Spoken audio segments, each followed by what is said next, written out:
Raya Sabagi MP Laise Masana Zaubana, Khwairamband Ma Keithel Bo Living Cultural Heritage Site Amoina Lauthok Pinaba, Parliament ki mifam da taksin kri, Hazu Chatriba Parliament ki budget session gi, Ngasi Tarani Sanbani Mita Raya Sabagi MP Laisemba Sana Zaubana, Manipur gi Imphal City Mayor la riba miyam na Khwairamband Ma Keithel haina khangna riba Keithel asibu, Living Cultural Heritage Site Amoina Lauthok Pinaba Zero award gi matanda fukat kibani, Lorena MP na hai Keithel asi nupi kaktana phamba asiagi oina khwari lireba nupi Keithel sing manungda moiri Keithel asida nupa lalon ba matana install natraga dukan hangba ga yaba pide Keithel asi semgot kibagi matangda yamna salabo lai singa mari leina wari lady Keithel asi lalon itik kakti mafam nate Keithel asi na Manipuri fuari da socio economic ki oiba so mafam amaso kalli haike MP sana zawbana Kumjal lisi masapan mari abad lisi masapan kunthama pan yin fi lal da British ki mayok da Manipuri nupi sing hau ki lal hau sing ado Keithel asi ki lusing bi ima sing hau dok kibani hari ba Keithel asi women economic empowerment ki top kudam amani loida na Keithel asi women empowerment ki sob kudam amani hai bi yai haiki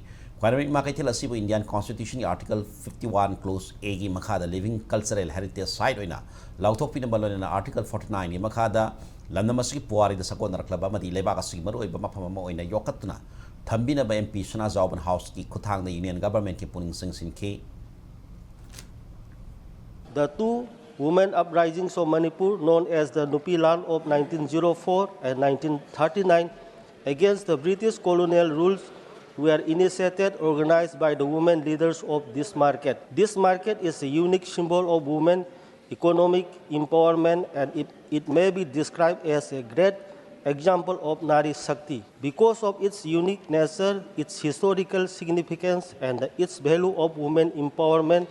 I urge upon the Union government to declare the Ima Keithel or Khwairamband Ima Keithel as a living cultural heritage site